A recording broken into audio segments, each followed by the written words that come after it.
رمضان المبارک کے آخری عشرے کا اعتکاف نبی پاک صلی اللہ تعالیٰ علیہ وسلم کے مقدس طریقوں میں سے ایک بڑا خوبصورت طریقہ ہے۔ قرآن مجید نے ارشاد فرمایا، میرے گھر کو خوب صاف ستھرا کرو، طواف کرنے والوں کے لیے اور اعتکاف کرنے والوں کے لیے اور رکوع اور سجود کرنے والوں کے لیے۔ نبی پاک صلی اللہ تعالیٰ علیہ وسلم نے ہر سال رمضان المبارک کے آخری عشرے کا اعتکاف فرمایا ہے۔ ایک سال کسی وجہ سے اعتکاف نہ فرما سکے تو اگلے سال 20 دنوں کا اعتکاف فرمایا۔ نبی پاک صلی اللہ تعالیٰ علیہ وآلہ وسلم نے اعتکاف کا جو مقصد بیان کیا وہ شب قدر کی تلاش بیان کیا۔ اعتکاف سے مراد یہ ہے کہ انسان سارا کچھ چھوڑ چھاڑ کے اللہ تعالیٰ کے گھر میں اس کی عبادت کے لیے، اس کو راضی کرنے کے لیے بیٹھ جائے، اور 10 دن جب وہ مسجد شریف میں حاضر رہتا ہے تو حضور صلی اللہ تعالیٰ علیہ وسلم فرماتے ہیں اللہ تعالیٰ اسے 2 حج اور 2 عمرے کا ثواب عطا کرتا ہے۔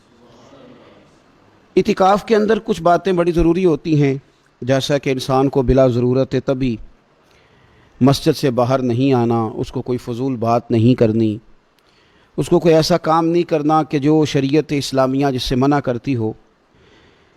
اس کے ساتھ ساتھ کچھ اعتکاف کے آداب بھی ہیں کہ اس نے 10 دن مسجد کے اندر رہنا ہے تو آخر اس نے کرنا کیا ہے۔ ہمارے ہاں لوگ مسائل پوچھ لیتے ہیں اور مسائل پوچھنے کے بعد پھر ان کی گنجائش سے بہت زیادہ فائدہ اٹھاتے ہیں۔ اس میں کوئی شک نہیں ہے کہ باہر سے آنے جانے والے آدمی کے ساتھ آپ گفتگو کر سکتے ہیں، ضرورت کے تحت آپ ٹیلی فون پر بھی بات کر سکتے ہیں، لیکن اس کو اگر آپ نے یہی کام کرنا تھا اور بہت زیادہ وقت اسی پر ضائع کرنا تھا تو پھر تو آپ پہلے سے باہر موجود تھے۔ اعتکاف میں آنے کا مقصود تو اللہ کی عبادت ہے۔ اعتکاف میں جب آپ آ گئے تو اس کا مقصد ہے کہ آپ کچھ دنوں کے لیے لوگوں سے کٹ کے اللہ کی بارگاہ میں حاضر ہو گئے، آپ نے اپنے رب کو راضی کرنے کا ارادہ کر لیا۔ تو اعتکاف میں ایک تو شوق سے آئیں۔ ہمارے علماء نے لکھا ہے کہ زندگی میں ایک بار تو اعتکاف کاری لینا چاہیے، اس پر توجہ ہو ہی جانی چاہیے۔ وقت ملنا تو زندگی میں پراپر طریقے سے تو بڑا مشکل ہوتا ہے، لیکن وقت نکال کے اعتکاف میں ایک دفعہ تو زندگی میں آ ہی جانا چاہیے، اور کسی کو ہر سال موقع مل جائے تو پھر تو کیا ہی بات۔ تو اعتکاف کے اندر جو کام ہم نے کرنے ان میں سب سے زیادہ اور سب سے پیارا کام یہ ہے کہ کثرت کے ساتھ قرآن پاک کی تلاوت کریں۔ نبی پاک صلی اللہ تعالیٰ علیہ وآلہ وسلم رمضان المبارک میں قرآن پاک کا دور فرماتے تھے حضرت جبریل امین علیہ السلام کے ساتھ، اور جس سال حضور کا وصال ظاہری ہوا اس سال حضور فرماتے ہیں 2 مرتبہ قرآن پاک کا دور کیا۔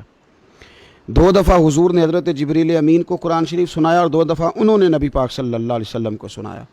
تو بہت کثرت کے ساتھ قرآن پاک کی تلاوت کی جائے۔ ایک پہلو اور بھی ہے اس کا، اس پر بھی آپ توجہ کریں گے۔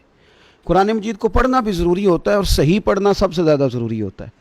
تو اگر آپ کسی ایسی مسجد میں تشریف فرمائے ہیں جہاں آپ کے لیے بندوبست کیا گیا ہے تو کوشش کریں کہ وہاں قاری صاحب سے، عالم صاحب سے، امام صاحب سے آپ قرآن مجید کو سیکھیں، اور کوئی زیادہ مشکل نہیں ہے۔ پورے 10 دن آپ موجود ہیں، اور اگر آپ 10 دن پوری توجہ کے ساتھ قرآن مجید کے مخارج پہ لگائیں گے تو امید ہے کہ بہت حد تک آپ کو قرآن مجید سمجھنے میں، پڑھنے میں آسانی ہونے لگے گی۔